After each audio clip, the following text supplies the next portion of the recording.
Presyo po ng itlog tumaas dahil po sa panahon ng tag-ulan ayon po sa ilang mga tindera. Para sa detalye ng balitang yan, nagbabalik si Idol Denise Brillante.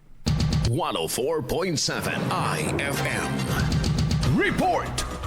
Unti-unti nang tumataas ang presyo ng itlog sa Malingas Public Market sa Dagupan City kasabay ng pagkonti ng supply ngayong tag-ulan ayon sa mga manlalako. Sinabi nilang nagsimula ang paggalaw ng presyo ng magbukas ang klase na inaasahang magpapatuloy pa ang pagtaas hanggang Disyembre. Ngayon walang 6, ay walang 5 o 6 na. Yung pinakamura. Pag 6, 180. Noon, mura, 150.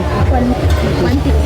Opo. Ayon sa mga tindero, hindi na umano panahon ng masaganang pangingitlog ng mga manok kaya nababawasan ang supply ng itlog sa merkado. Dahil dito dahan-dahan ding sumisipa ang presyo ng bawat tray sa mga pamilihan.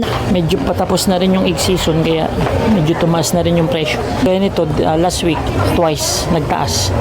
Then kahapon, nagtaas na naman. Kasi itong tag-ulan, papasok. Once na pumasok yung tag-ulan, kumukunti na yung supply. Ngayon, medyo mas maganda yung bentahan.